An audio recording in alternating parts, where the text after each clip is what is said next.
ಈ ವರ್ಷ ಅಂದರೆ ಈ 2026ರಲ್ಲಿ ನಡೆಯುತ್ತಿರುವ ಈ ವರ್ಷದ 2ನೇ ಸೂರ್ಯಗ್ರಹಣ ಇದಾಗಿದ್ದು, ಭಾರತದಲ್ಲಿ ಗೋಚರಿಸುತ್ತಿರುವ ಅಮಾವಾಸ್ಯೆ ದಿನ ಸೂರ್ಯಗ್ರಹಣ ಸಂಭವಿಸುತ್ತಿದೆ. ಈ 2026ರಲ್ಲಿ ನಡೆಯುತ್ತಿರುವ ಈ ವರ್ಷದ ಅತ್ಯಂತ ಪ್ರಭಾವಶಾಲಿ ಹಾಗೂ ಕೆಲವು ರಾಶಿಗಳ ಮೇಲೆ ಅತಿ ಹೆಚ್ಚು ಪ್ರಭಾವ ಇರುತ್ತಿರುವ ಸೂರ್ಯಗ್ರಹಣ ಇದಾಗಿದ್ದು, ಹಿಂದೂ ಕ್ಯಾಲೆಂಡರ್ ಪಂಚಾಂಗದ ಪ್ರಕಾರ ಈ ವರ್ಷದ 2ನೇ ಸೂರ್ಯಗ್ರಹಣವು ಖಂಡಗ್ರಾಸ ಸೂರ್ಯಗ್ರಹಣವಾಗಿರಲಿದ್ದು, ಈ ಸೂರ್ಯಗ್ರಹಣಕ್ಕೆ ತನ್ನದೇ ಆದ ವಿಶೇಷ ಶಕ್ತಿ ಇದೆ ಹಾಗೂ ಗ್ರಹಣಕ್ಕೆ ನಮ್ಮ ಸಂಸ್ಕೃತಿಯಲ್ಲಿಯೂ ಕೂಡ ಅಪಾರವಾದ ನಂಬಿಕೆ ಇದೆ. ಈ ಗ್ರಹಣದ ಪ್ರಭಾವದಿಂದಾಗಿ ಕೆಲವು ರಾಶಿಗಳ ಮೇಲೆ ಅದೃಷ್ಟವಾದ ಪ್ರಭಾವವನ್ನು ಉಂಟು ಮಾಡಿದರೆ, ಇನ್ನು ಕೆಲವು ರಾಶಿಗಳ ಮೇಲೆ ಸಾಧಾರಣ ಪ್ರಕ್ರಿಯೆ ಇರಲಿದೆ. ಇನ್ನು ಕೆಲವು ರಾಶಿಯವರು ಎಚ್ಚರಿಕೆ ವಹಿಸುವುದು ಉತ್ತಮ.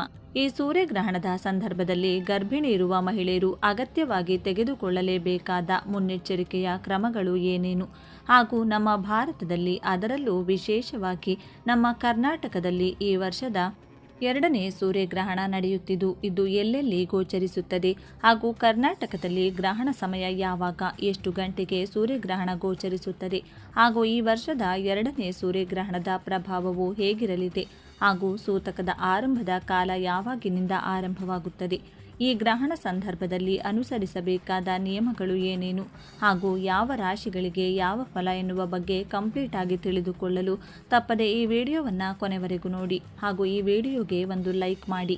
ಭಾರತದಲ್ಲಿ ಗ್ರಹಣ ಗೋಚರಿಸದ ಕಾರಣ ಯಾವುದೇ ಸೂತಕ ಕಾಲ ಇರುವುದಿಲ್ಲ. ದೇವಸ್ಥಾನಗಳ ದರ್ಶನ ಮತ್ತು ಶುಭ ಕಾರ್ಯಗಳಿಗೆ ಯಾವುದೇ ಅಡ್ಡಿ ಇರುವುದಿಲ್ಲ. ವಿಶೇಷತೆ: ಸಾಮಾನ್ಯವಾಗಿ ಗ್ರಹಣಗಳು 2ರಿಂದ 3 ನಿಮಿಷ ಇರುತ್ತವೆ. ಆದರೆ ಈ ಬಾರಿಯ ಗ್ರಹಣ ಸುಮಾರು 6 ನಿಮಿಷ 23 ಸೆಕೆಂಡುಗಳ ಕಾಲ ದೀರ್ಘವಾಗಿರಲಿದೆ. ಇದು ಕರ್ಕಾಟಕ ರಾಶಿ ಮತ್ತು ಆಶ್ಲೇಷ ನಕ್ಷತ್ರದಲ್ಲಿ ಸಂಭವಿಸಲಿದೆ. ರಾಶಿಗಳ ಮೇಲಿನ ಪ್ರಭಾವ: ಎಚ್ಚರಿಕೆ ವಹಿಸಬೇಕಾದ ರಾಶಿಗಳು: ಮೇಷರಾಶಿ, ಆತ್ಮವಿಶ್ವಾಸದ ಕೊರತೆ, ಕೆಲಸಗಳು ವಿಳಂಬವಾಗುವುದು ಮತ್ತು ಮನೆಯ ವಾತಾವರಣದಲ್ಲಿ ಏರುಪೇರಾಗುವ ಸಾಧ್ಯತೆ ಇದೆ.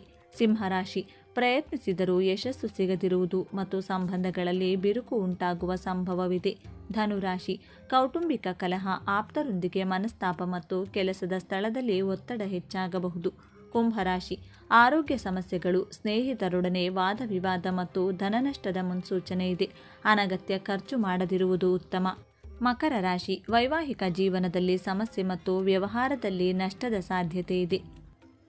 ಅದೃಷ್ಟವಂತ ರಾಶಿಗಳು ಯಾವ್ಯಾವು? ಮಿಥುನ, ಕನ್ಯಾ ಮತ್ತು ಮೀನರಾಶಿ. ಈ ರಾಶಿಯವರಿಗೆ ವ್ಯಾಪಾರದಲ್ಲಿ ಅಭಿವೃದ್ಧಿ, ಗೌರವ ಹೆಚ್ಚಳ ಮತ್ತು ಕಳೆದು ಹೋದ ಹಣ ವಾಪಸ್ ಬರುವ ಸಾಧ್ಯತೆಗಳಿವೆ. ಪರಿಹಾರಗಳು: ಗ್ರಹಣದ ದುಷ್ಪರಿಣಾಮ ತಪ್ಪಿಸಲು ಆದಿತ್ಯ ಹೃದಯ ಸ್ತೋತ್ರ ಪಠಿಸುವುದು ಒಳ್ಳೆಯದು. ಗ್ರಹಣ ಮುಗಿದ ನಂತರ ಗೋಧಿ, ತಾಮ್ರ ಅಥವಾ ಬೆಲ್ಲವನ್ನು ದಾನ ಮಾಡುವುದು ಶುಭ. ಗರ್ಭಿಣಿಯರು ಈ ಸಮಯದಲ್ಲಿ ದೇವರ ಧ್ಯಾನ ಮಾಡುವುದು ಉತ್ತಮ. ದಿನಾಂಕ ಮತ್ತು ಸಮಯ: 2026ರ ಆಗಸ್ಟ್ 12 ಬುಧವಾರದಂದು ಸೂರ್ಯಗ್ರಹಣ ಸಂಭವಿಸಲಿದೆ.